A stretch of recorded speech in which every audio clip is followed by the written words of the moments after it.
It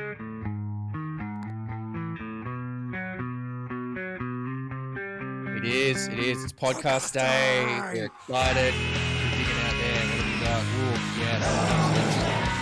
Dude, it's fucking podcast day. Takes you back to that time of when you remember what you were doing when you first listened to that album, or What is going on, you champions? That's right. Yes. What up? Podcast day. Two dudes talk music. Yes, and I've been stewing on this shit all day. What is going on? Yes. It's that time. It's that time. Podcast time. Yeah, spill the beans, man. Spill the beans. We want it. We want this, the exclusive details.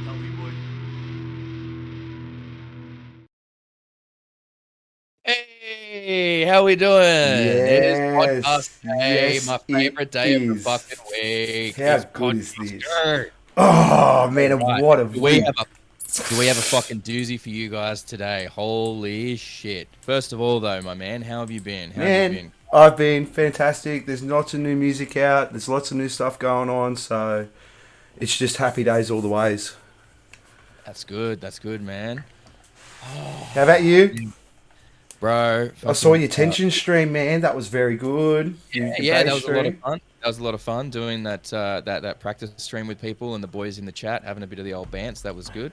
The Nuclear Vision shows we had on the weekend went pretty well. I mean, we had Mansfield. It was about, I think it was almost like 450 tickets sold or something at Mansfield, which was pretty good. Yeah, We had a nice crowd for that one, and then we had Toowoomba, which was surprisingly good. We had like over I think about 100 something tickets sold on that one as well. Damn.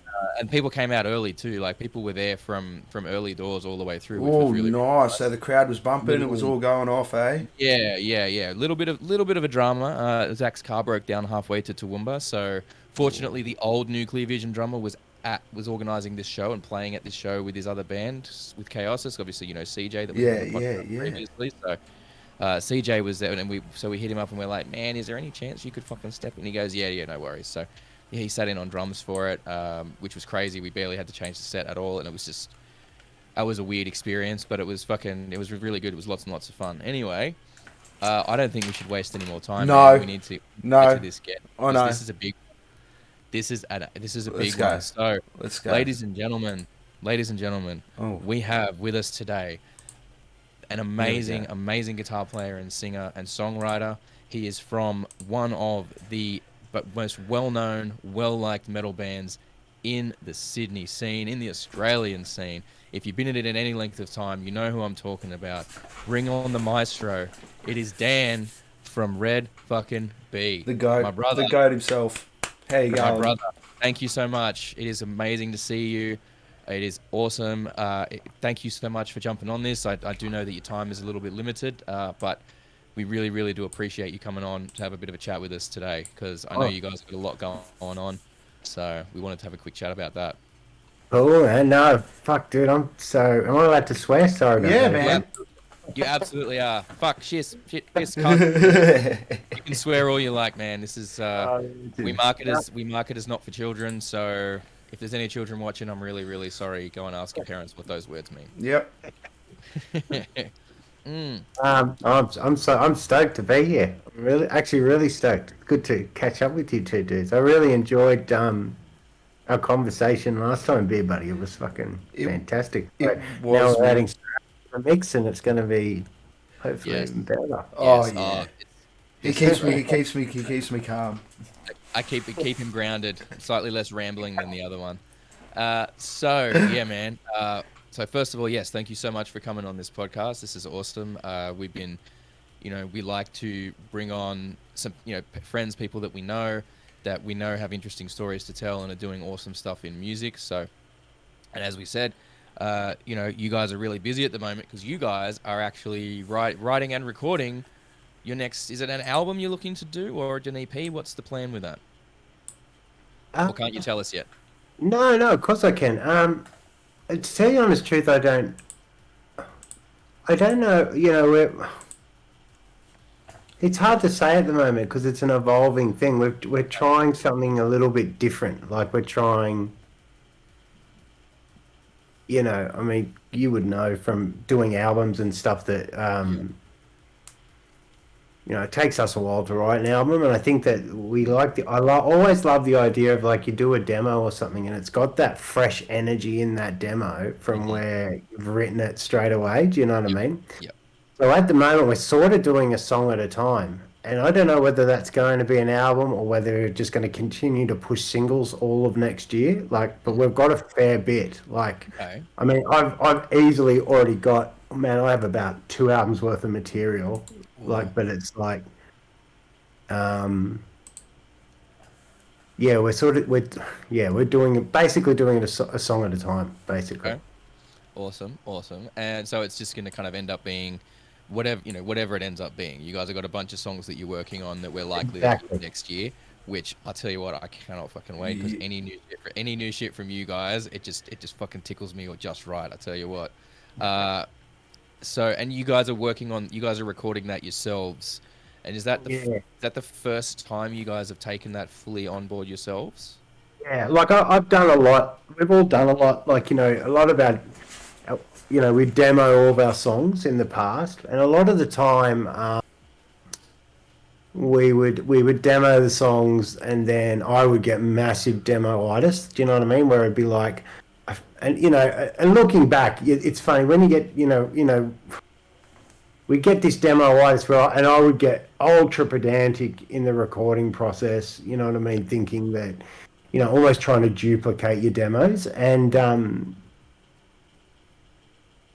I sort of and there's a certain energy in demos, even if they sound like shit. There's that creative energy, and I don't even know what it is. Something, I 100% agree. Sometimes it's just the element, the flow, purity. the capturing the moment, the emotion that can get filtered out by too much production.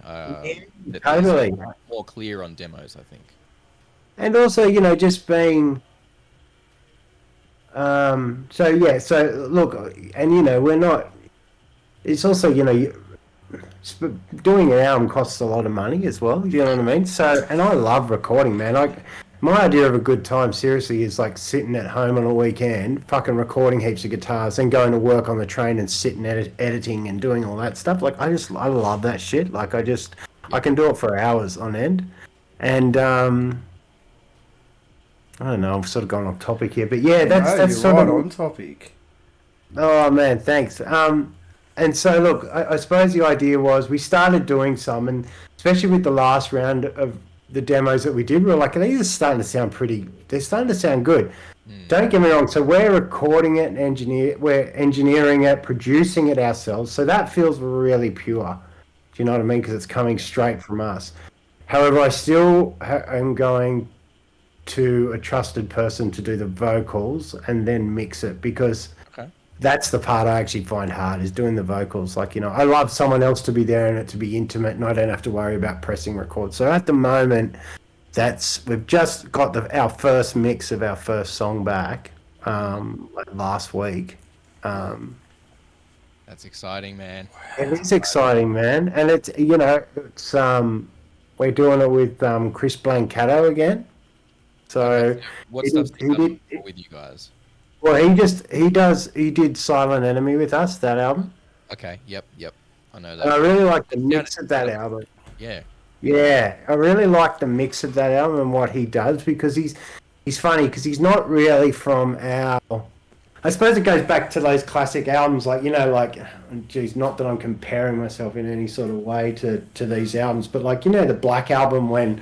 They got Bob Rock in or something like that, and it was like these two different people. Like, Bob Rock was real, like, sort of, he came from more of a glam rock era, you know what I mean? But then mixed with Metallica, it was like, shit, man, that just sounds amazing. Like, do you know what I mean? And I feel like we have that sort of thing going on. Like, he does more bands like North Lane and things like that, like sort of more Degenti style bands, which we're not really like that, but just an amalgam of the two of us seemed to really fit well together. Like, do you know what I mean?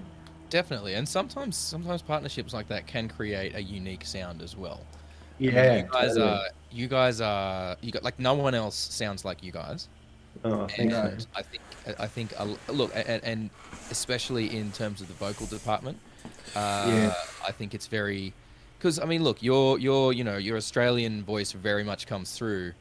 in the vocals. It's not sort of a lot of people the emphasis on where they place things and the tone of voice changes, and they end up not so much putting on an accent, but the way they sing is informed very much by an American style of music, what you and listen that to. that leads to the way they sing to have a lot of elements from that. Whereas I think for yourself, you've maintained the absolute, like, so much of a strong Australian essence in that, and it really comes through in your singing. It gives such a unique vocal style and a unique voice to your performance. So I think finding so you guys having that very unique sound and being able to take it to someone who's worked with bands that are, absolutely, I mean, they're knocking it out of the park. Yeah.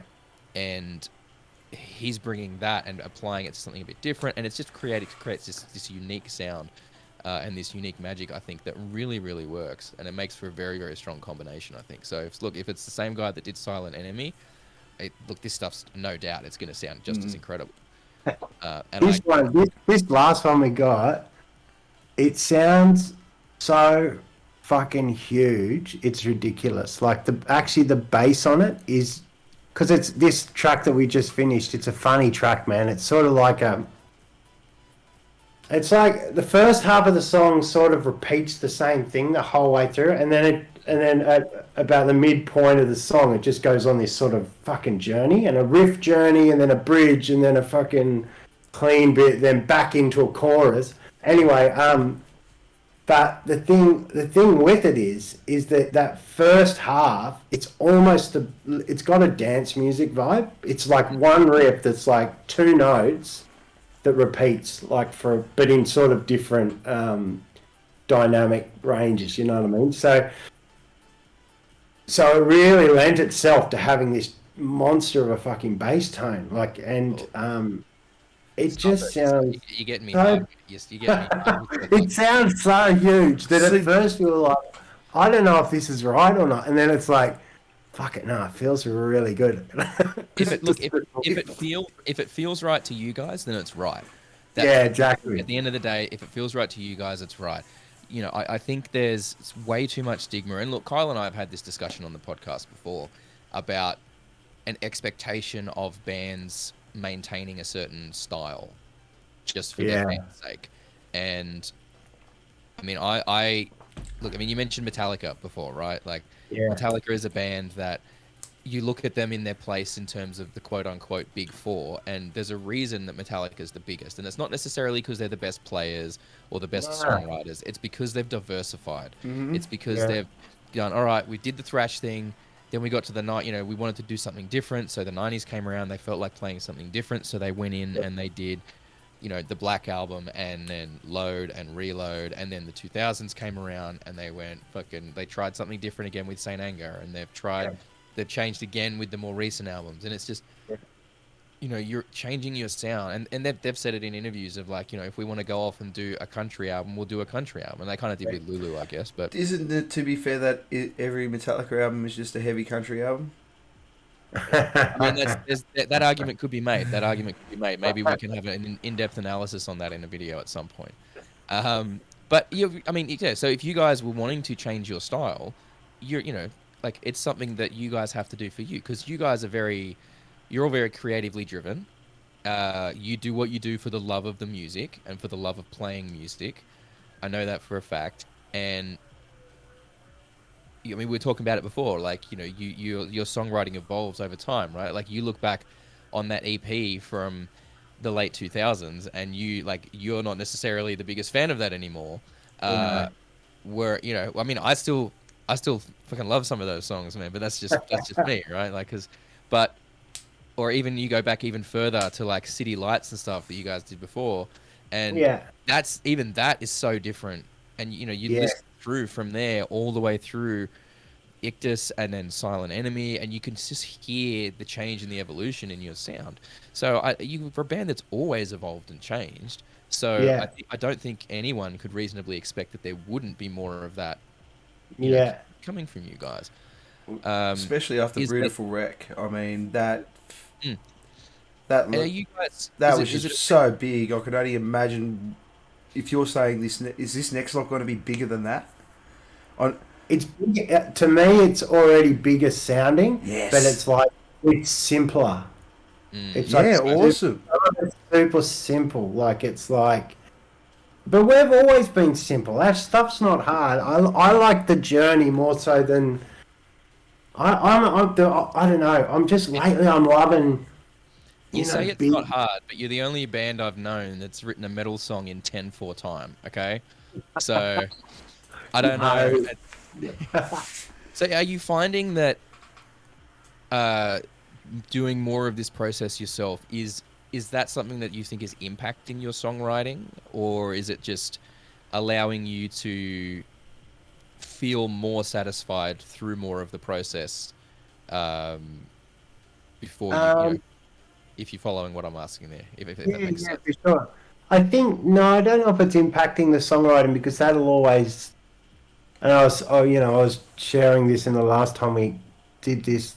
I feel like the best that takes care of itself. Like the best songs that I write are the ones, or the best songs that we write. Sorry, I should say, are always the ones when we get out of the way of ourselves and it's sort of not us writing it. You know what I mean? Like it's like. You're just jamming it out and it flows It's coming from the universe, man. It's like, holy shit, where did that come on? Quick, record it quickly so I can get it down and not forget it. Once I get away from my ego and stop thinking about all that shit, like, you know what I mean? And you know what? If most people told me that, I'd be like, you fucking wanker. But for the stuff that you guys come up with, I could absolutely believe that. I absolutely believe that. 100%. It's some of the stuff you guys write. I think I know I don't want to sound like I'm blowing smoke here, but I've said it before. I make no secret about how much I admire and respect you guys as performers, as people, as songwriters, and the stuff that you guys come out with.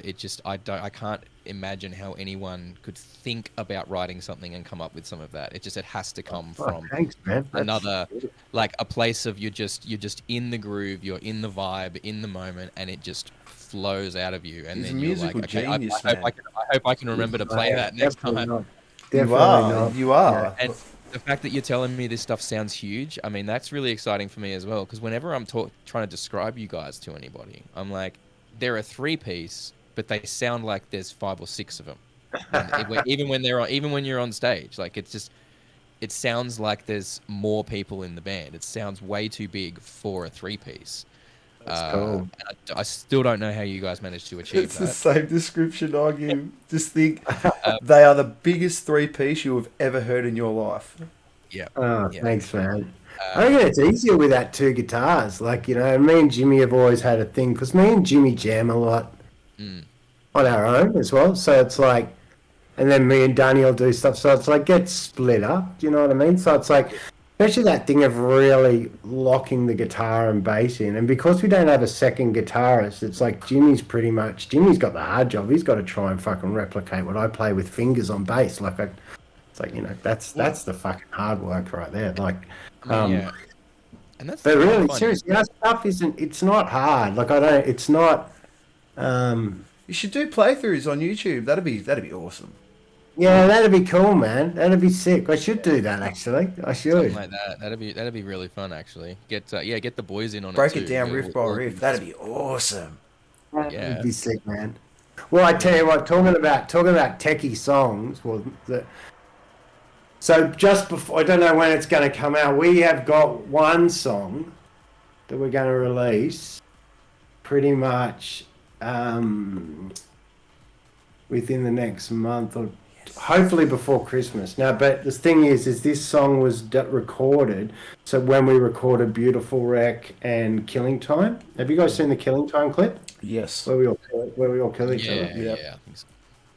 So that we did 3 songs there, and there's another one called Gutter Christ, and that's actually going to be released. Hopefully soon. And we're not doing a music video; we're just doing like a visualizer for it.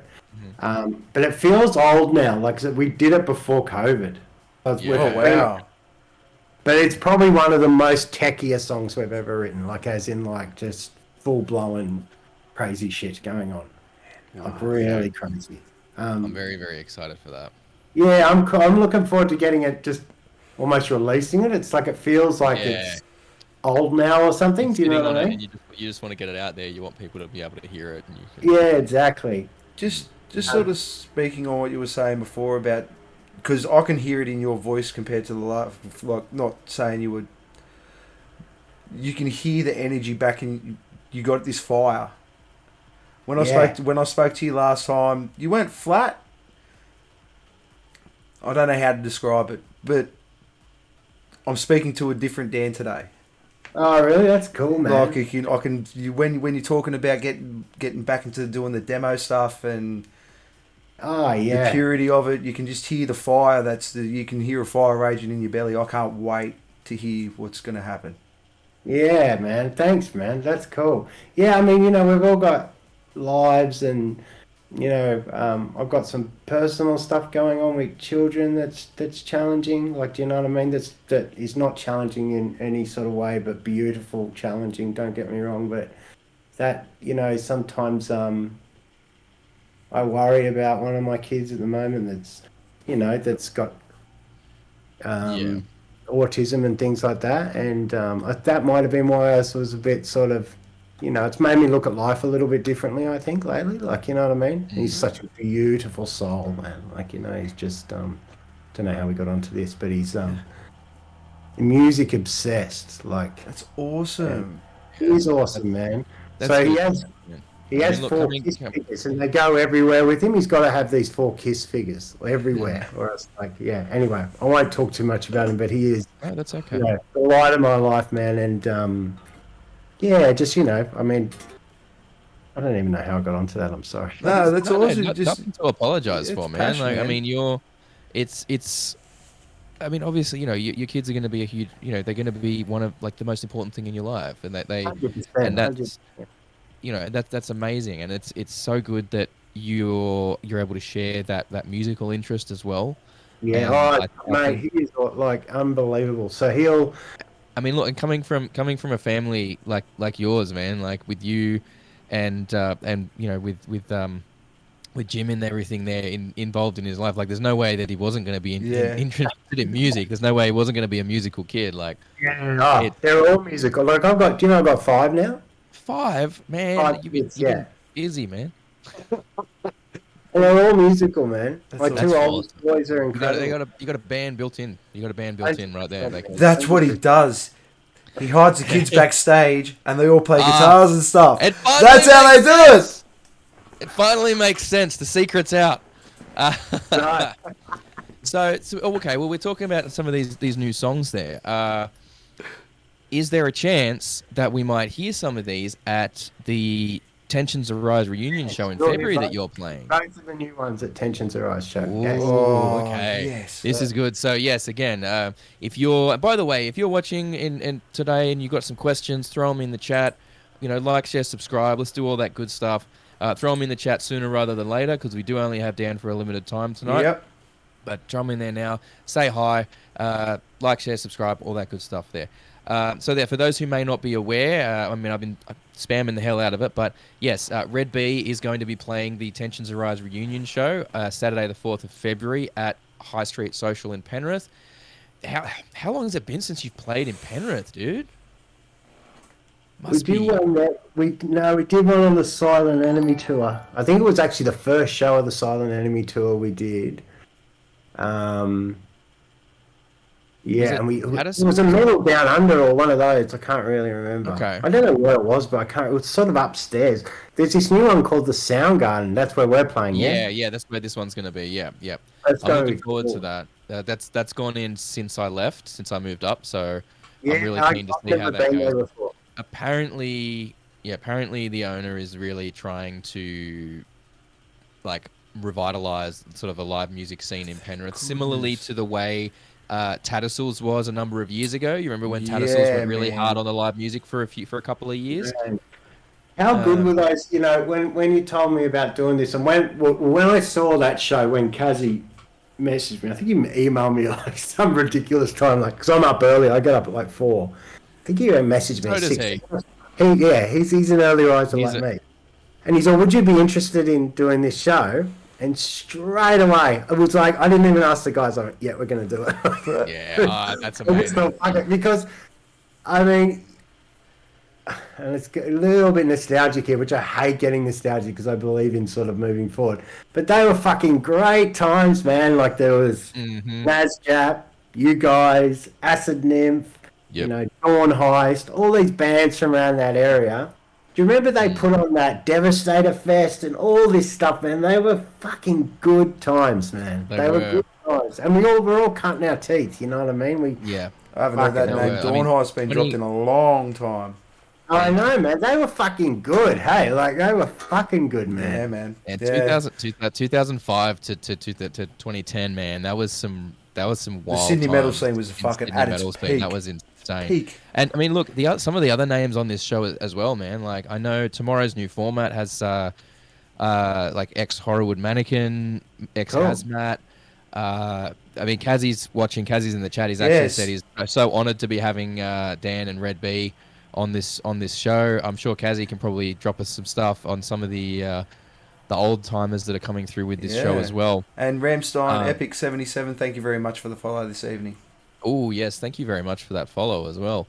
I think I know Armored Earth, the singer from Armored Earth. I'm not sure if you're aware. He was in Scar the Surface way back in the day from Melbourne. He did Frankenbach for a little while as well.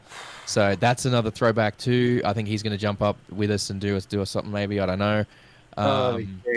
This whole show is just great night, man. It's going to be great. And look, it's one big throwback. There's going to be a lot of faces there that it's almost like the more I think about it, the more it's going to be almost like a reunion from even like from the fans from back then. Like the amount of people that are going to be there that haven't seen Mechanical Embrace. Yep, that's basically Shadow Mill and Foundry Road. Kazzy's just chimed in the chat there as well. So that's crazy. It's one of those things, man. There's so many names from back in the day. I really look back at those times. I mean, we would play these shows, and it was sort of it was a scene, you know. It was a scene in itself, like you know, like. I really miss that. Like I miss that. Yeah. Like Well, everyone was trying to help everyone, build everyone else up. It's like, hey, I've got this amazing show. I want to get all these other amazing bands on it.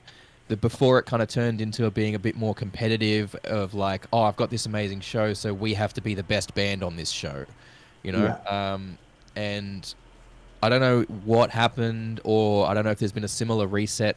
Because what I'm finding up here in Brisbane is like the vibe in Brisbane music metal scene and rock scene is like what the metal scene was back around 2010 down in Sydney. And I don't know if the Sydney metal scene's experienced a bit of the same shift again since COVID. Maybe everyone's being a bit more supportive of each other and that sort of approach again. But it's wild to have that energy again, man.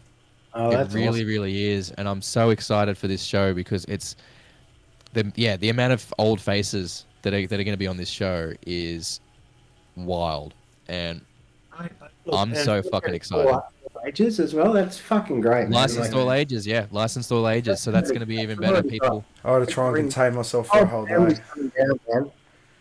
Yeah, people that have been into it with their kids, that were into it back in the day, and they got kids now. They can bring the kids along and show them like this is the bands that mummy and daddy used to go to, or people that are in the bands that are playing, you know, their kids can come along to the show and experience seeing their parents perform live, which they may not have got to do before.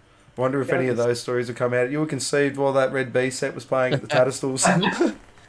There you go, Kazzy again in the chat. Tomorrow's New Format is members from Psycho Sapien and Horrorwood Mannequins. Yeah, that's cool, man. So it's going to be a crew. So. It is. It's going to be wild, and it's... And that show will sell out. Like I reckon, like it'll sell out for sure. It will. The tickets are gonna move. So if you're thinking about going, absolutely secure your tickets now. They're on Eventbrite. If the links are on all the band's pages, they've been pushing it up, sharing it. So it's absolutely gonna sell. If you're going, you really should get your tickets now because you don't want to miss out. I think this is. I feel like this is the kind of show that people. It's a small venue, isn't it? Like it's not huge. Is that right? I haven't been inside, so I can't speak. How many heads? There you go, Kaz. What's the capacity of this show? I got told it was only 100. Is that right? Yeah. I mean, I don't know. It's I feel like, I mean, look, Come on. Go out in the car park. 100 people is going to be a pretty solid show. Like if it's even if we get 100, I think it's going to be pretty good for like size wise. I walk past the place. I don't think it could. I looked out from outside. I don't think it can hold more than 100. But we'll get that then, easy, man. That'll be. If it's going to be more than that, then it's going to be pretty damn crowded in there, which is good. They reckon 250. Yeah. But I feel like they're estimating, so I want to go 100 at least. Okay, yeah, that makes sense. Yeah. You hit the 8:30 mark, my friend. You got 30 minutes left, Kaz. Raph. Yeah. No, we're all good. We're all good. So, all right. Well, let's take it into one of the segments now. This is a really good one. So we got the quick question quarter here. When Kyle's ready, he's going to hit the thing. Before that, we got Lord Texington Esquire. Thank you very much for the follow. Oh, Lord Textington. Yes, thank you so much for the follow, mate. All right, now let's get into it. Awesome. Quick question quarter. Hit the segment.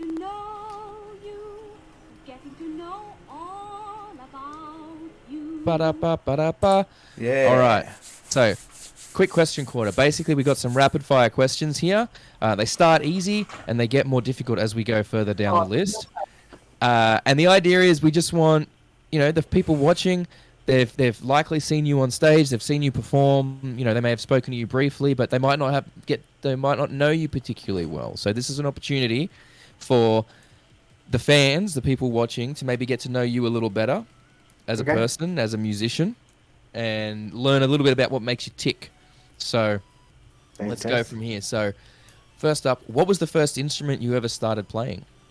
Piano. Good. First album that you ever purchased? Bon Jovi, Slippery When Wet. Nice. That's a classic. That's a classic. Nice. And you would have got it when it first came out, right? I know it actually was. I think when I was a kid, I used to get these Chipmunk albums. Those when they'd. That doesn't count. There's people buying it. Bon Jovi, Slippery When Wet was my first one. All right, awesome. What was the first live concert you went to? Bon Jovi, Slippery When Wet. There you go. Beautiful. Changed my life, man. All right. Now we know what inspired you, and you know what? Now that that actually makes a lot more sense. Thinking about the early Red B stuff now, I think I can hear some of that now. What's an instrument you've always? I went and saw Kiss when I was 4 years old when they were here. Oh. Okay, there you go. Okay, sorry, I forgot. Solid as. I was like 14 or I think I was 12 when I saw Bon Jovi. Sorry, it's meant to be rapid fire. Wow. All right. What's an instrument that you've always wanted to learn but haven't been able to yet?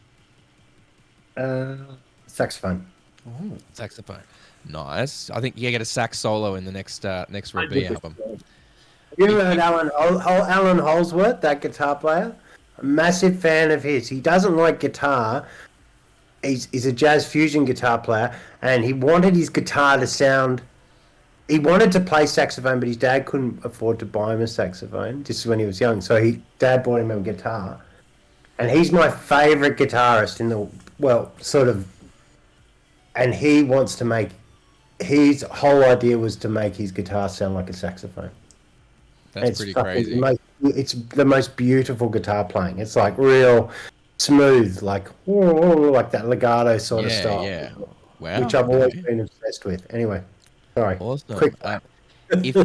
If you could pick one big band or artist to open a show for, now this is living or dead, active or not. Like you could just pick your dream band, any era from them, any big band or artist to open a show for. Who would it be? Oh, it's too many, man. Bon Jovi.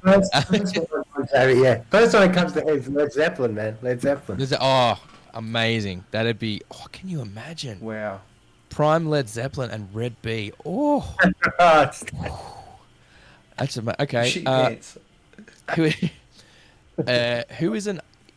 And look, I don't know how much music that you listen to outside of playing your own stuff and if there's much new stuff you're listening to, but is there an artist or band that you're listening to right now that you believe is seriously underrated and that more people should pay attention to? Heaps of them, man. There's so many. Other than Tensions Arise. Other than Tensions Arise. Give us a name. Give us a name, man. Well, there's a new song by a band called Circles called Echo. And, it's so well produced and such a good song, and they're an Australian band, and they're world class. The Melbourne But that's boys. They're good. They're that solid. They're Melbourne boys, aren't they? They're solid. man, they're so good. Like they're just like holy shit. And that song is so good. It's like got this sort of pop element to it, but then it cracks in with this heavy shit, which I love that shit where it's like juxtaposing two different musical styles next to each other. Yeah. And there's this one riff, and it's so simple again. And it's just like, I've only listened to it a few times. I remember that exact question. I was on the train listening to it, and I went, fuck me, Dad. You know what I mean? This is beautiful. And what, it's got like 2,000 views on YouTube. It's just crazy. Definitely have to go and check that one out. Yeah, please do. They're amazing, man. We'll have to hit them up. What is? Yeah, definitely. Do it, man. Ted from Circles. Ted from Circles. What is something that people may be surprised to learn about you? Yeah, I don't know. That I love Bon Jovi.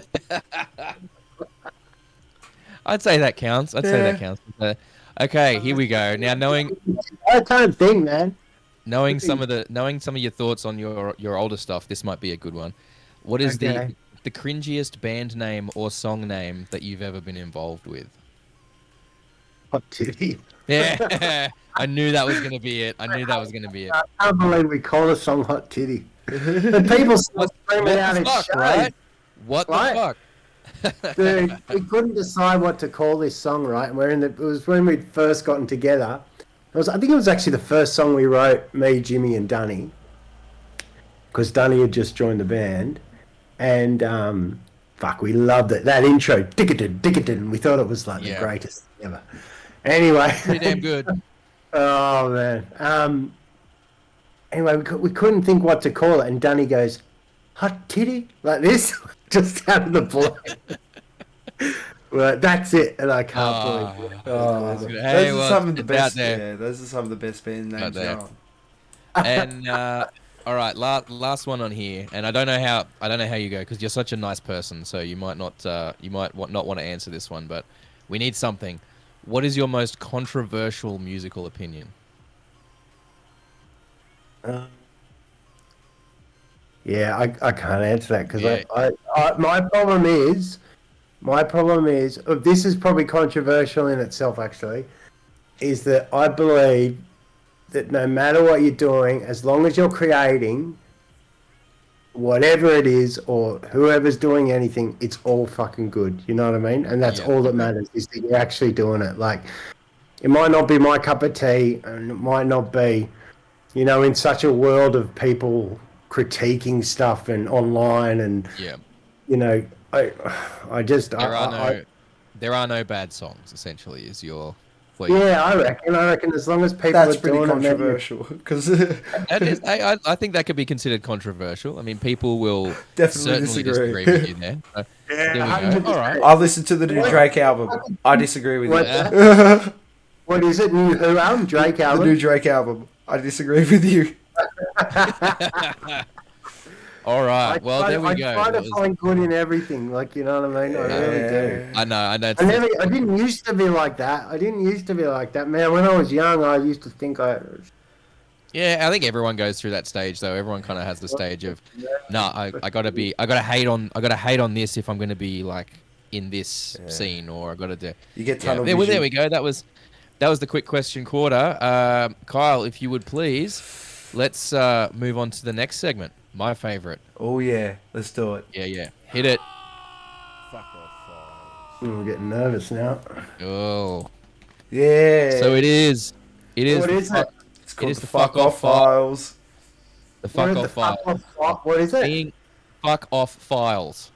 So. The Fuck Off Files. Yeah. So basically, and look again, I don't know how you might be too nice. We might be asking the wrong person here, but we'll see how we go. I'm sure you can come up with something for us. So basically, if you're not seen the podcast before, if you're new to the situation, what we do is this is the Fuck Off Files, where we talk to our esteemed guest and we ask them to name 3 things that if they could just snap their fingers and Thanos these things out of existence from the music industry, what 3 things would they get rid of and why?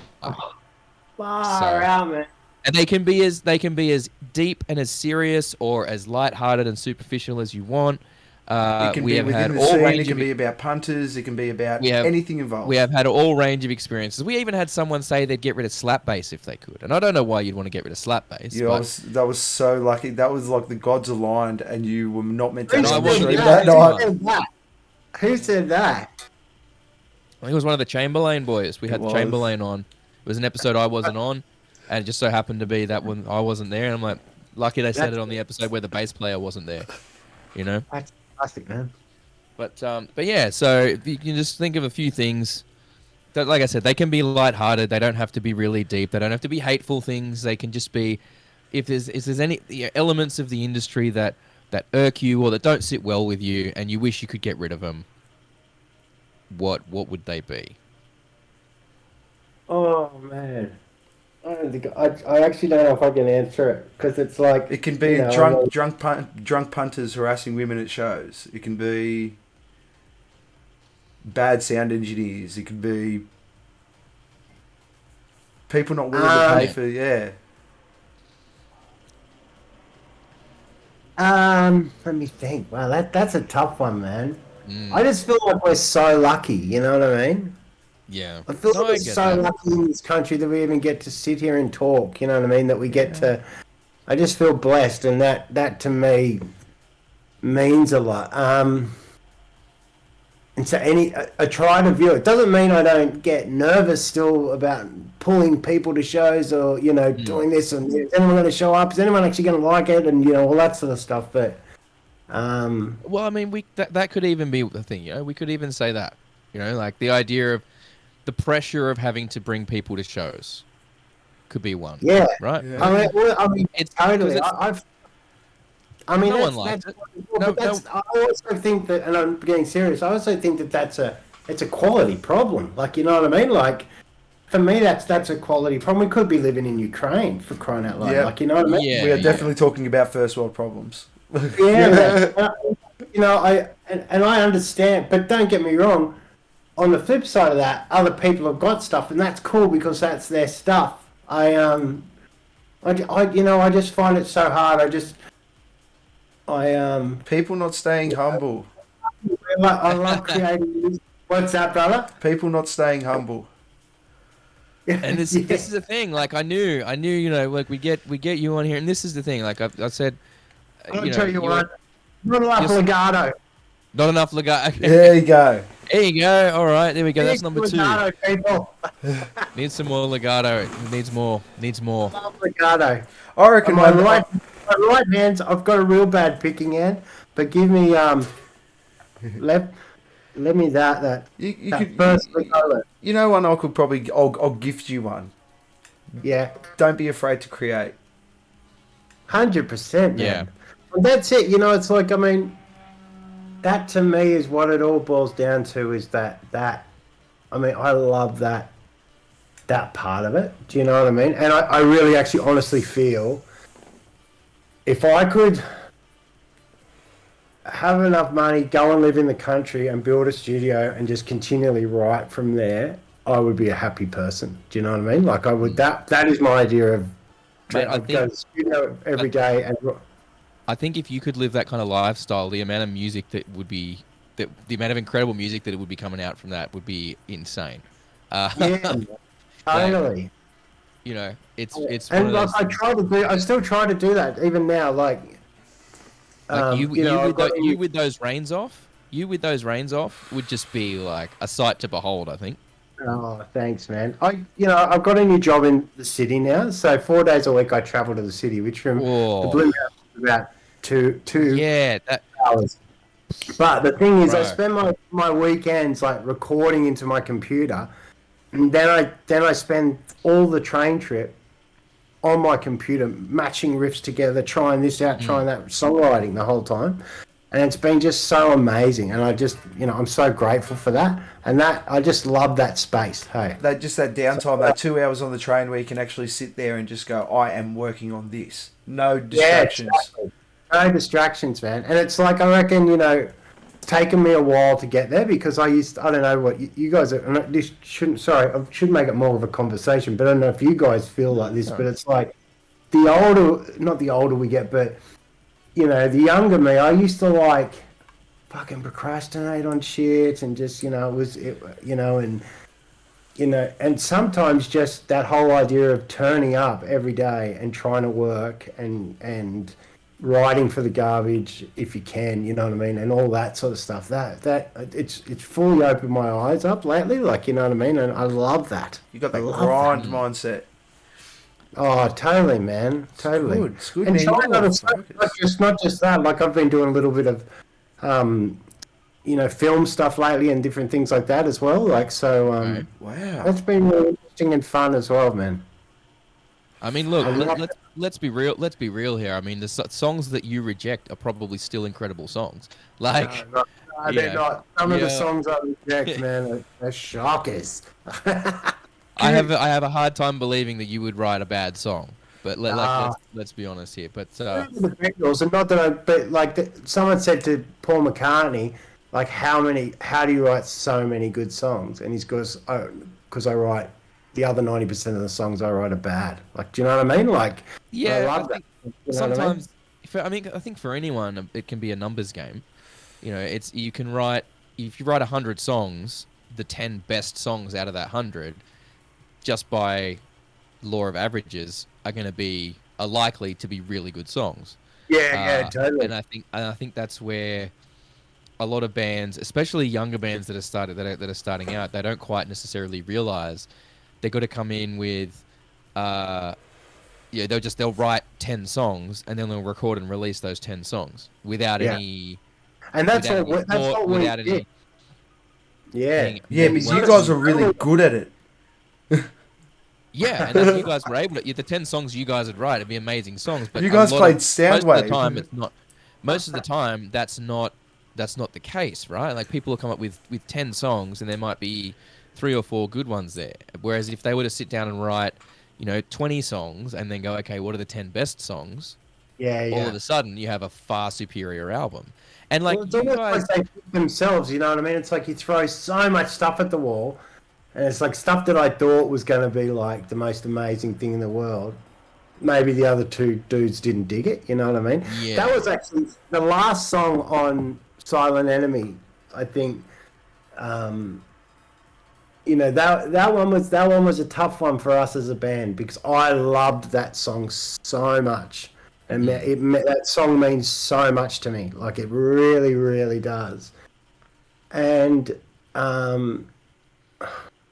look, I know the guys liked it, but they didn't like it as much as I did. And it was sort of written at the very end of the session. So it was sort of half written, and then a lot of it was written in the studio.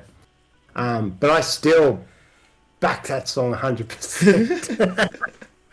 But, it just goes to show when you're in a band, it's to other people as well, you know what I mean? And they might not identify with it, just like I don't identify to music that other people listen to, you know what I mean? yeah, But I definitely. that was, anyway, I don't know. And look, I think I feel like it's so hard because I'm the kind of person that I just assume everyone else is like me. Most of the time, it's so like I'll go out to gigs now. Like I'll go out to a Skunk Bone gig, for example, and it'll be, I'm like, all right, I'm in my mid-30s and I'm out here doing the band thing. Cool. So therefore, everyone else that's out here is in there doing the band thing with us at this show is in their mid-30s, and then it's like, no, fucking, there's these bands and they're like, 19, 20, 21, and they're coming up doing shit, and they've been, like I've almost been playing music longer than they've been alive, and you try not to be. You try not to be the cranky old man that's looking at him going, oh, you're making all the same mistakes I made, and I want to talk to you and tell you not to do that. But at the same time, I know that if I do, I'm going to come across as, arrogant and and I'm going to come across the wrong way, and you're not going to listen to me because you're going to be like, who the fuck are you and why are you talking to me? Yeah. And you want to try and and you're like, well, just because it was a mistake for me doesn't mean it's going to be a mistake for them. That's exactly right. Dude, my new job, it's been there for 6 months, but I work down at Ultimo TAFE in the music department down there. Bro. Yeah. I know. They'd be so lucky to have you on board there. It's an amazing gig, man. And I taught music for years, but now I don't teach anymore. So I'm actually down there. I'm what you call a technical officer. So I look after all the gear, make sure that everything's sort of good. Look after all Yep. the software, all that sort of stuff. Anyway, because I went to Narimba TAFE for music, so so did I I. That was understand. I mine. Were understand you there when Steve Ball was there? Yeah, man. Yeah. Steve Yeah. Bull, Ross Stagg, Right, yeah. Disco Joe, Yeah. um, So yeah. John Howell. John Howell was He's a there. legend. Yeah. Sorry, look, guys, we just had a first time chat come in from Lord Ooh. Textington Esquire. He said Yes. he's so keen for New Red B next year. I still listen to you guys every day. Cheers, Tex from Dubbo. Oh, what a fucking legend. Thanks. Hi all the way from Dubbo, mate. How you going? And remember Trollgasm. Oh, how could I forget? Texas. Oh, I know who that is. He's a legend, man. We played with them quite a few times, actually. And he came to our last show there. Hi, Tex. How you going, man? Thanks for tuning in, brother. What a fucking dude. That's How you yes, going, Tex? absolutely. That's awesome. Thank you so much, Tex. Um, That's crazy though, man. Like, so you're at the TAFE there. I'm sure if you get talking to some people there, you'll be able to offer some incredible advice. oh, do you know what? Or you try It's not funny. to. I didn't even tell them I was in a band to start with. I just had to fly a bit of incognito, but at the same time, the ego man in me wanted to go, I play Red B or something. But some of the students down there, man, are so young, and they are fucking amazing. Like it blows me away. Like some are just the singer-songwriters that are, wow, just so natural. It gives you goosebumps when you hear it. Unbelievable, man. Like just You know what I'm I can finding? think of a couple now, like that are just blowing me away. And I'm not like that. Like I can't get around a campfire and sit with a guitar and whack out some. Do you know what I mean? Yeah, you've got these kids that are like jukeboxes, but then sing it beautifully and play it beautifully. And I mean, there's a couple of kids down there that are multi-instrumentalists, drums, keyboards, guitars, and I just think it is so fantastic to see and inspiring. Like, you know what I mean? It's just wow. Like Something I've found, and maybe you've experienced the same. A lot of the younger bands and the younger musicians that I'm encountering now that I'm back out in the scene are far more knowledgeable about music in general and about the music business than I think any of us ever were at the same age. They're way more. The industry, the industry has changed, and I don't know if that's being a factor of like the internet allowing access to greater knowledge about it at an earlier stage, or what's feeding it. Yeah, it's unbelievable how much it's changed. I mean, you've got some fantastic artists like, for example, Pliny. So have you heard of Pliny? He's like sort of Pliny. I haven't. Check him out, man. He's amazing, but he's pretty much 100% independent. Like, you know what I mean? I think he's got a booking agent, but he just started doing it all himself. No record label. And look, we've had record labels, we've had management, we've had all that. Sorry, is that like a Pliny, Plini? Yeah. Yep. Okay. Yeah. I got that here. Okay. Cool. It's unbelievable, but I mean, for example, he's a really good. To show that you don't need these things now. Like, you don't need a record label. I mean, I was so, that old school mentality. I'm going to get picked up. We're going to write that dynamite song and a record. Yeah. And it's like, man, you don't need it. And I still have people actually, different people, different artists contacting me saying, how should I do this? How are you doing that? And like all this sort of stuff. And I feel bad for them because I tell them, I mean, it's so different. We played so many shows, man. When we were young, we would just play anything that got handed to us. Like, I think everyone was the same back then. You'd play remember that one? What was that one in St. Mary's, the outdoor one? Yeah, the Lucky Australian. Yeah, the Lucky Oz. All right, man. We used to play, and we used to also play Abduction. So do you remember Abduction at X, the Lewisham? Yeah. Yep. Abduction X at the Lewisham. Yep. Wow, you Mate, really we- good. Nostalgia's kicking in. Oh, and we would be his. I'm sorry if I shared this on the other podcast. I'm not No, sure if it's I did on that. fine. We would be his stand-in band. So, for example, a band would pull out, and he'd call us, and we'd jam on Saturday nights anyway. So we'd just jump in the car. He'd pay for our petrol, and we'd just play, get up, and play, and then Yeah. come home because it's only like about an hour. Like, you know what I mean? Yeah. And so it was like a live rehearsal, and we did that for like almost 2 years, and then at the same time playing, like, I think we have a good regional following because we did so many regional shows that were just in the corner of some. It's funny because we used to play Lithgow, which is about an hour from here, pretty much every Friday night. So we'd go out there and play, and there'd be like a little tiny vocal PA, and we'd set up in the corner, and it was usually like either in this sort of bikey pub down the end of the road, down the end of the block, or another pub that was more of a footy style pub up the road, and we'd just play, and then we'd play for like 2 hours, and then they'd say, "Oh, we'll give you like $500 to play for another 2 hours," and we just repeat the set again. And man, we did that, and we even did it like some nights, like depending on how much drugs are involved, like fucking so many. Anyway, what I'm trying to say is, Oh, let's topic, man. go. Oh, let's go. Oh, well, it's funny. I went back there the other day, and it's like none of those places are there anymore. It's like Yeah, it's different out there now. gentrified. They're trying to Man, make it's quite like sort of Newtowny or I something. don't know how like you're that. going to do What- that when you got a maximum security jail locked down the road, but whatevs. Oh, classic, man. But I mean, that's just the way it was for us, I think. And now with YouTube and Spotify and everyone can just put stuff out, which I think is really cool. Like, I actually think it's fantastic. Like, you know what I mean? Yeah. I mean, and that's the thing. Like, I mean, the Skunk Bone album, like I did all of that here.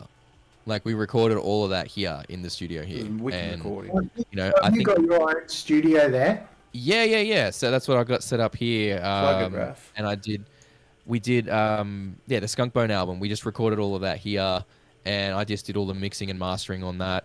And Oh, you did all the mixing. yeah. All the mixing and mastering on that album is me. So That's for awesome, man. so thank you. I really appreciate that. Give That it a means plug, lot. Raph. Give it a plug. So but we had there was a lot of experimenting involved and a lot of trial and error with it, and it's not.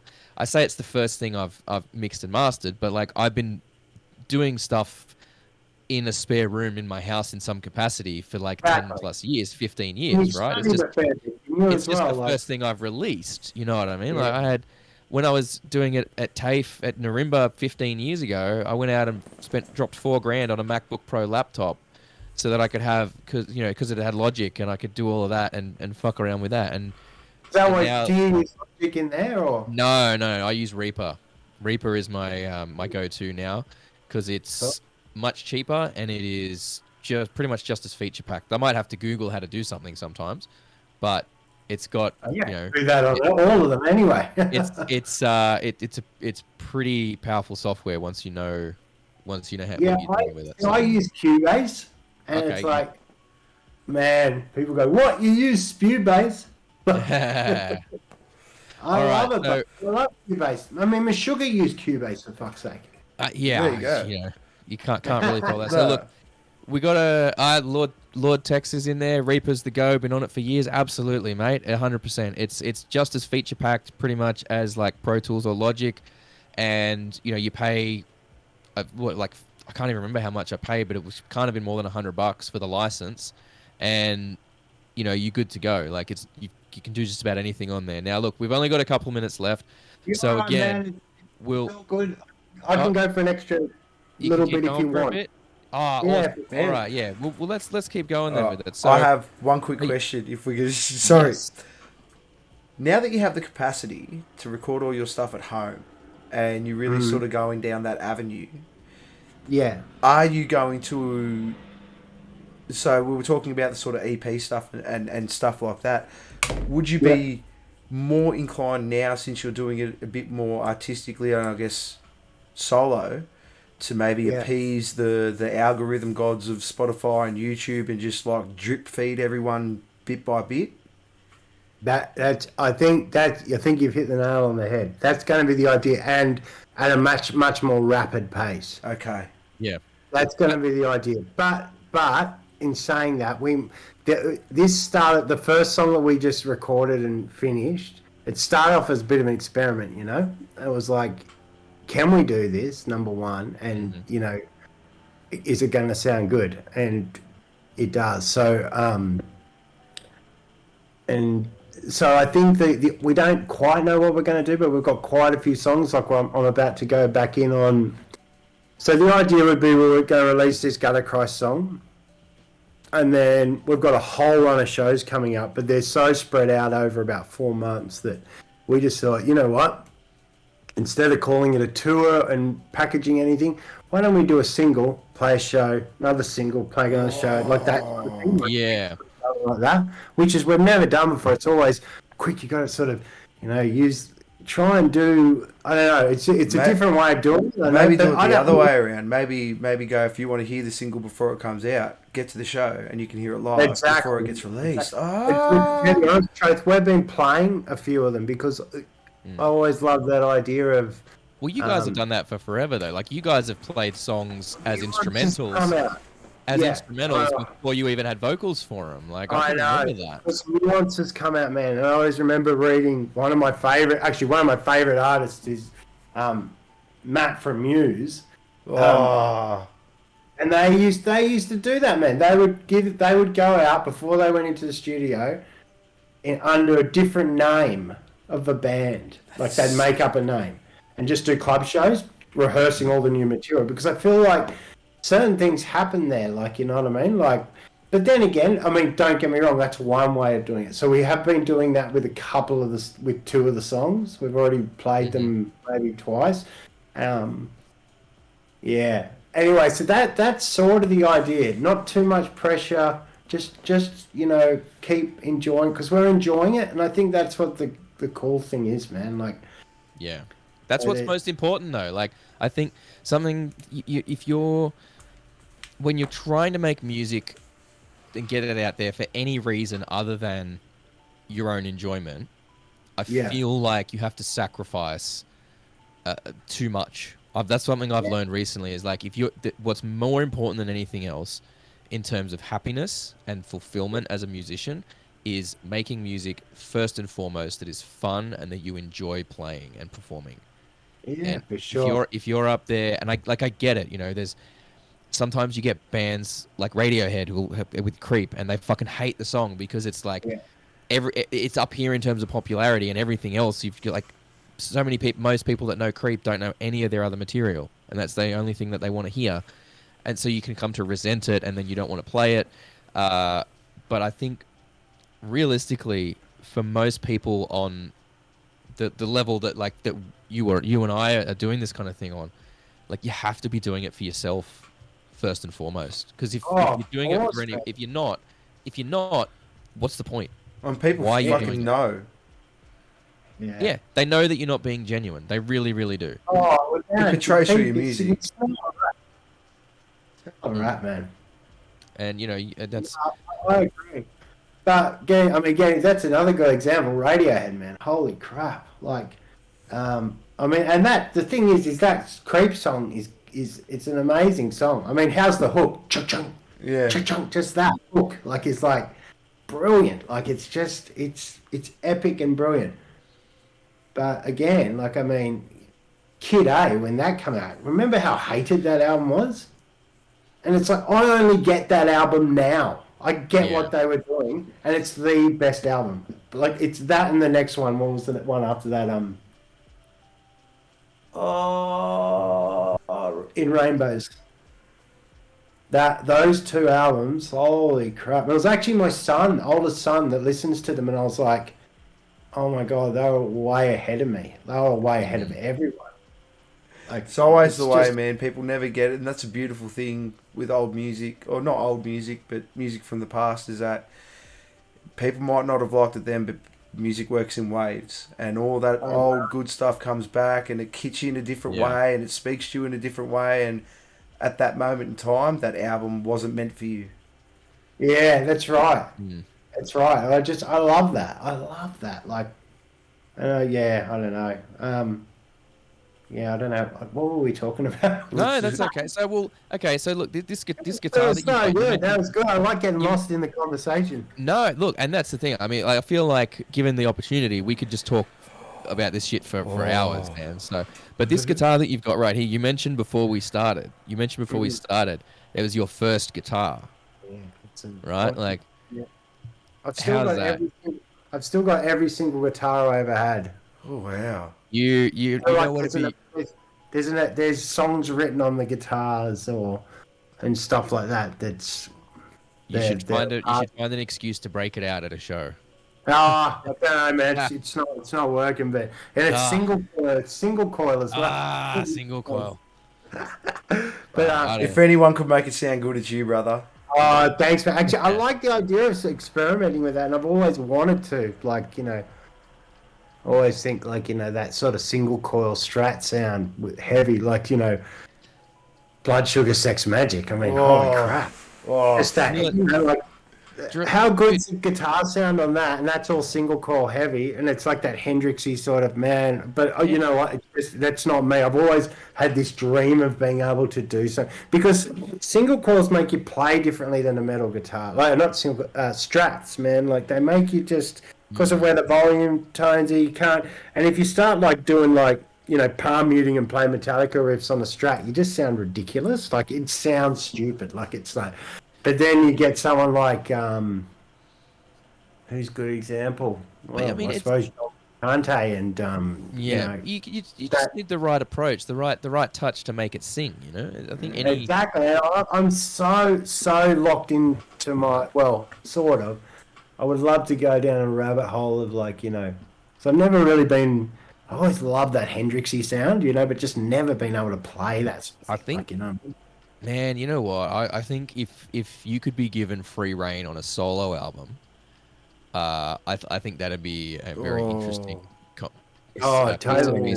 piece of music right there. I think that'd be really, really interesting to hear if you were just given free reign on a solo album. It'd be a pop album, man. Oh. Hey, that's fine, man. That's fine. Like you do what you want to do, No, man. that's Like, it. You're the artist. that'd be awesome, and I think that's something. Honestly, I think No, it you wouldn't should be. do It'd it. be like Do it. I think you should do Like, it. I bet It'll be the you'll devil on get your it. shoulder. Just do it. getting back to that thing, right? Getting back to, we're talking about the singles and all that coming out. Yeah. I also love the idea. As a kid, I always loved those It's a Bitzer albums. So remember, like, when Anthrax, classic, I used to love Anthrax as a kid, released Attack of the Killer Bees. Do you ever remember that album? My So dad had basically, that. My dad had that I've- out. Yeah. I've slept So on Dad what's used to slept the on play actual- that. Anthrax for so long. So Okay. So, yeah, look, it wasn't an album, but it was this conglomerate of stuff that was, like, left over from years and years. And they just put it all on one album. It's like, a live thing, couple of songs from here, all this, just so much. I think it was like 30 tracks. And as a kid, I loved that because it was like it was a real journey because, like, nothing was the same.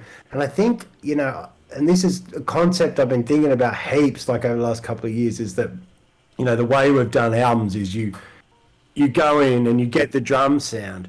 You go in and you get the guitar sound. Then the whole album has that. Do you know what I mean? It's just this one, and that, don't get me wrong, like, most of my favourite albums are that. But, like, you go to Radiohead, it's never the same. The drums are different for every track, you know what I mean?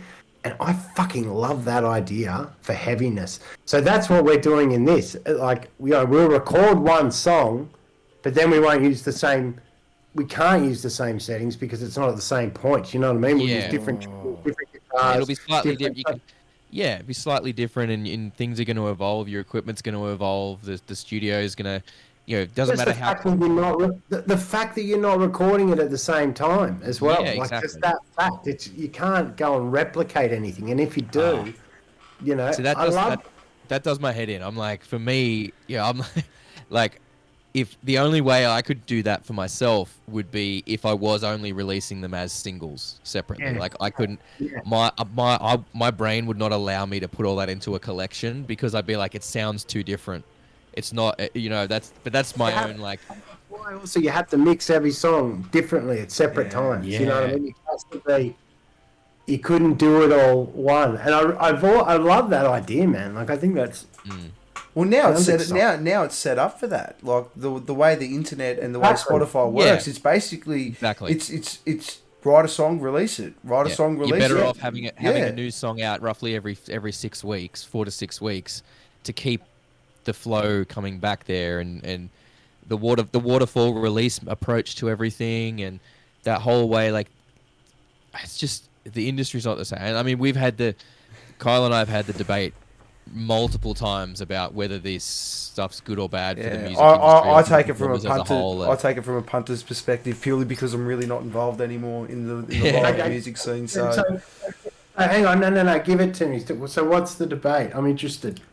Well, it's just I mean, my perspective is it's a double-edged sword. That's my perspective on it, right? So as a musician, as a performer, as someone who records and releases music, it's it's just like old man yelling at cloud stuff, right? Because it's not the way it used to be, right? Like it used to be that you'd release an album and it was a cohesive collection of songs that had often had a common theme running together, and it was like it was it was a collection, it was a theme. Sometimes it'd be a story from start to finish. It'd be a whole thing, and this is where I think rock is still stuck in that mentality, whereas a lot of rap and more electronic genres have embraced, and pop especially has embraced the streaming culture of singles.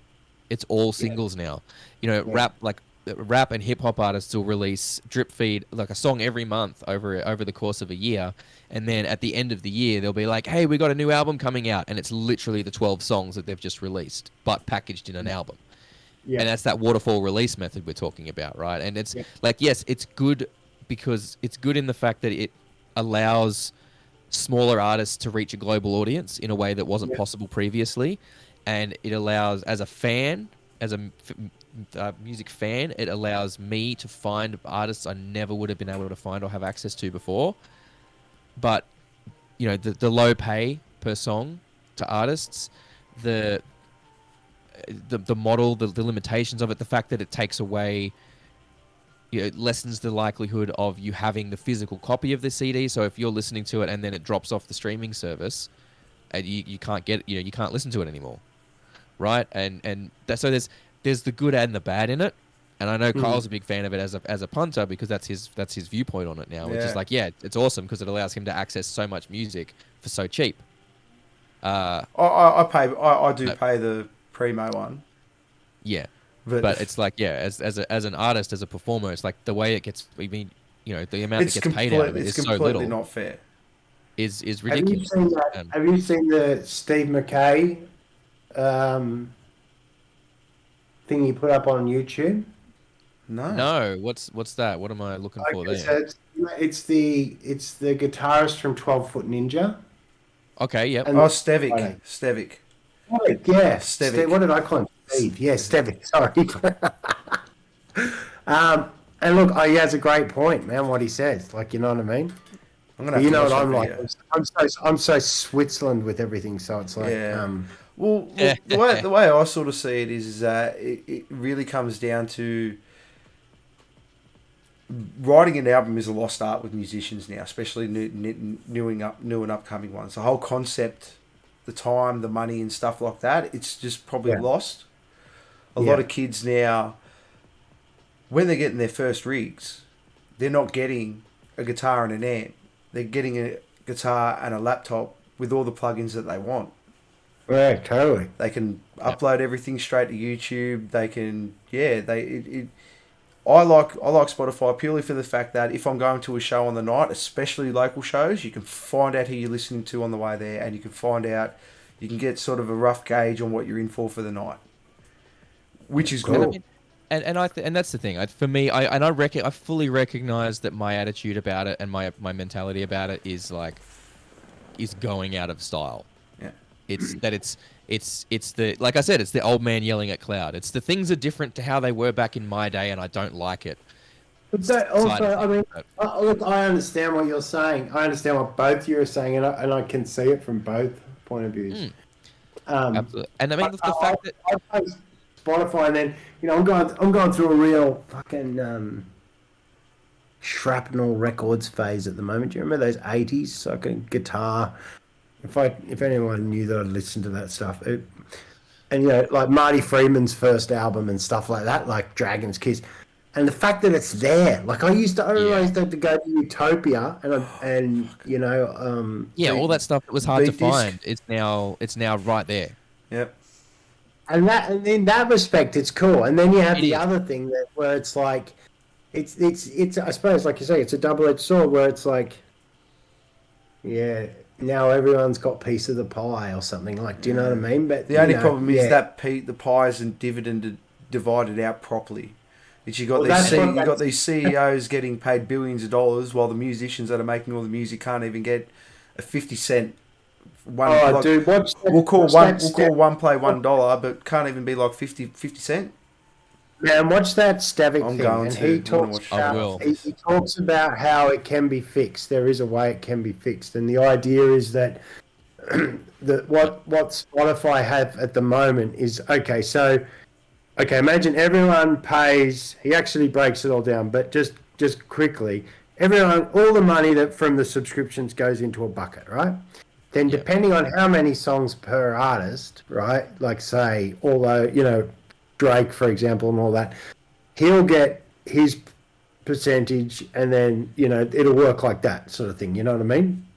What he is saying is that it should be, I think it's like an artist-based something or other. So, for example, if I paid my $16 a month and I just listened to Marty Friedman the whole time, he would get my $16. Do you know what I mean? Yeah, definitely. That's what he's saying should be done, and I think that's actually a really good That's solution actually to not a bad everything. idea. I think it is, and you can Yeah, realistically, but he's a lot more intellectual than I am, can- and he really, yeah. well, the fact that He they've was in got the like game for- Spotify, the fact they've got that like Spotify wrap at the end of the year means they've got all the data that they would need to divvy that up.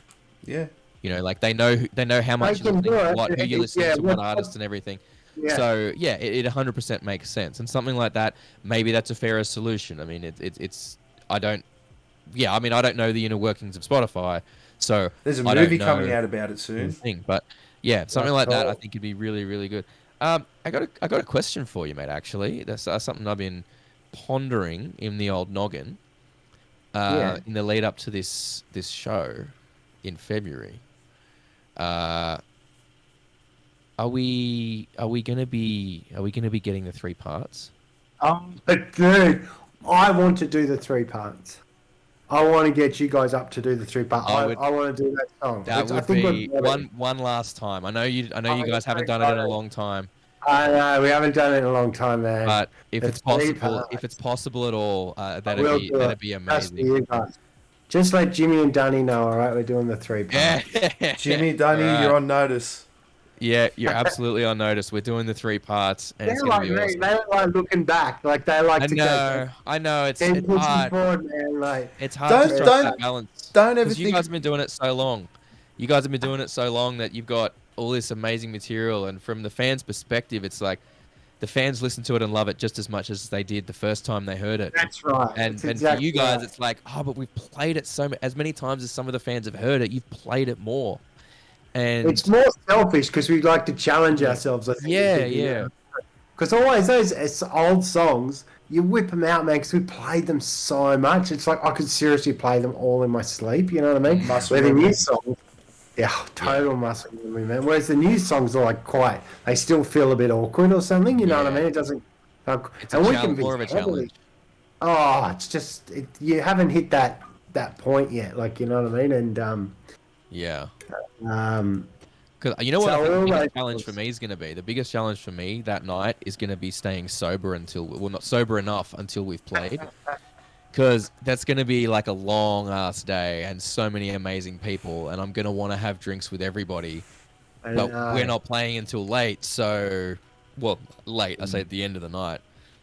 So keeping myself buzzed but sober enough to still I know it's gonna be hard, man. play. Oh, You know what you do? You smash them early. Look, you just got to you got to head out the gate hard. But then every time you get a JD or something, you just ask for it in the tall glass. Once you get that slow buzz yourself going, down. and then you just calm yourself down, and then you just plateau. Yeah, yeah. Well, I'll find it. I'm sure I'll find the right thing. I know. You'll probably find 'Cause, me yeah, on the floor. I don't like playing too drunk. I've done it before, and I don't. brother. Oh, dude, yeah. I was gonna be there. Yeah, man, I'm for filming. sure. I'm filming. I'm doing two dudes. I'm going to do stuff for Beer Buddy Yeah. and two dudes. We're going to be filming the whole day. Set up the whole day. I'm going to be there bright and early. Yeah. Yeah, no, that's going to be a good one. We're trying to get as many of the bands as possible on the podcast in the lead up to this as well. So I have reached out to some of them. It should be good. We're trying to tease some of that up. If you're watching and you're in any of those bands, please check your messages. Yeah, and then 'cause if we want to get you guys on to talk about everything and what you guys are doing in the lead up to the show and what else you got going on. So definitely check that out. Well, look, I feel like we've taken enough of your time. Well, it's Thank actually really enjoyable, man. Thank you so for much. having me. Thank you so much. I know that it's getting some time to do these is not the easiest these days. So again, we really appreciate you taking the time to come on and talk to us about this stuff. As I said before, we could talk for hours, man. We could just keep on going for hours and hours and hours if we had the time to. So Yeah, for sure. I am, dude. I think by the time this show comes around, man, it's good. It must have been like 5 years since I've seen you in person. Yeah, time when this was the comes last around, time we something like that. actually saw each other? I can't even remember, dude.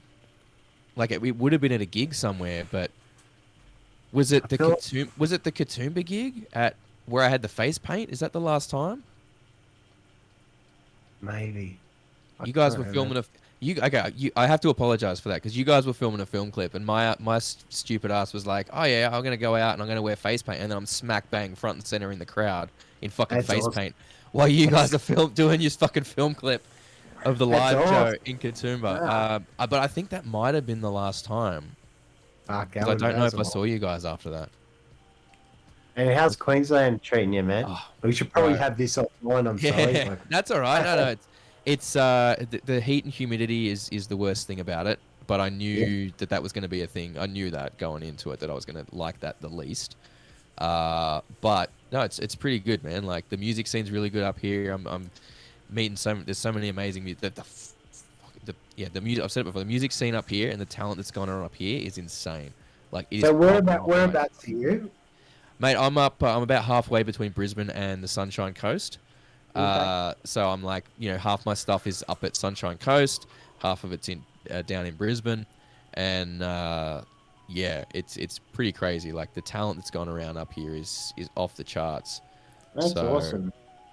I need to pay attention. If you guys are ever next time you guys are coming up here, definitely keep me posted because I will. Oh, we'll be staying at your house. Yeah, dude, you guys are more than welcome to. You're more than welcome to if you want. Huh? You record? Fuck yeah, man. Fuck yeah. Bring your shelf. Fucking, we'll hook all the shit up. We'll make it happen. I've got a nice, I've got a fake in back of there, or I can break out the Fender P if Jim wants to shred on that. Well, actually, he might like the Music Man Stingray that I got. I think that's He what might have a bit of fun on that one. But yeah, man, no, it'd be. Sorry, man. I was just going to say, what about you, Beer Buddy? What have you been up to, brother? Me, I've just been trying to promote bands. I had Scandal Tree on last week. That was a pretty fun stream. So where are you? Are you just doing your podcast, or are you putting on any? No, I'm not allowed to talk about anything. No. No. Oh. Oh, I haven't heard anything that you're not allowed to talk about anything. What are we? No, all right. You got to tell me some shit when we're off stream, then. Yeah. We'll talk. All right. We'll talk. Yeah. Yeah. All right, brother. We will let you go. And I have a massive hug in the chamber for you when I see you at this show in February. I cannot fucking wait.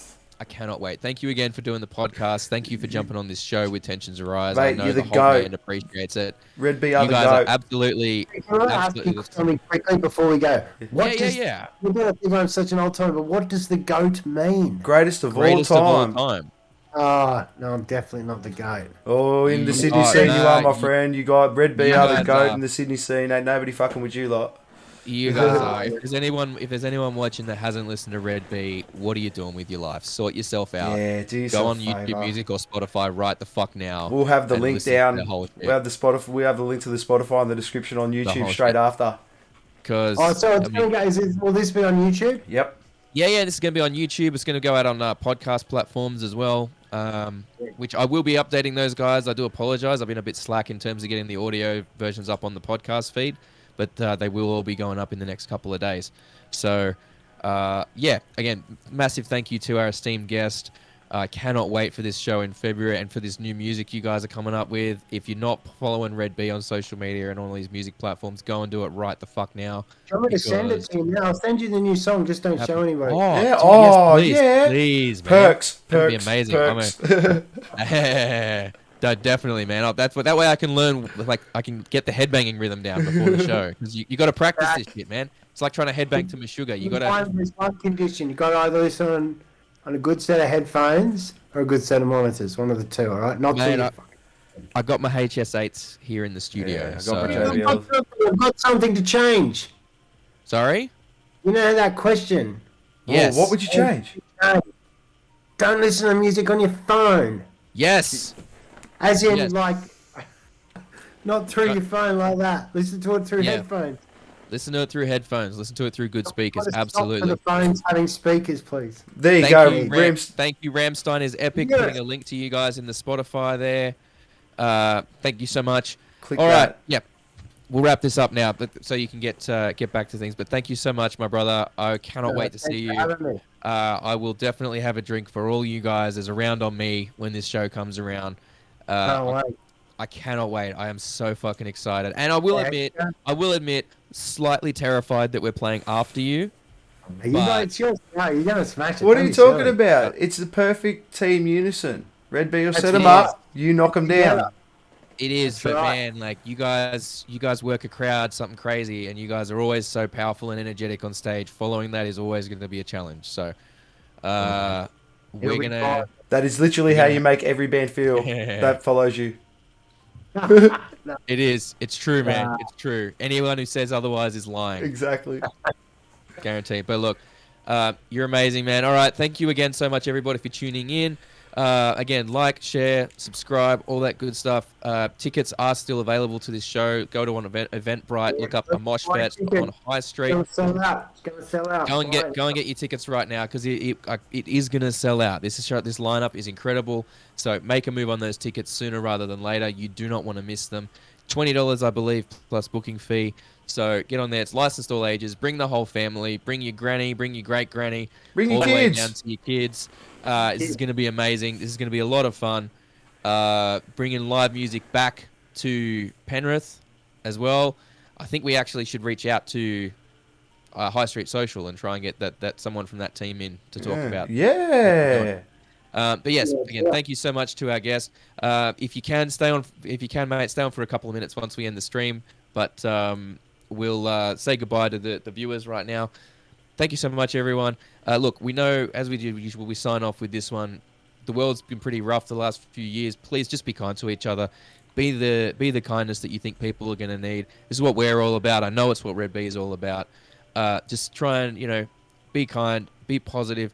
The world needs more of that these days. So bump loud fucking music, raise a glass, and be kind to your fellow man. All right, we're out of here. Thank you so much, guys. Peace out, Like, y'all. share, subscribe, Catch us all that all stuff. next We'll time. catch you next time.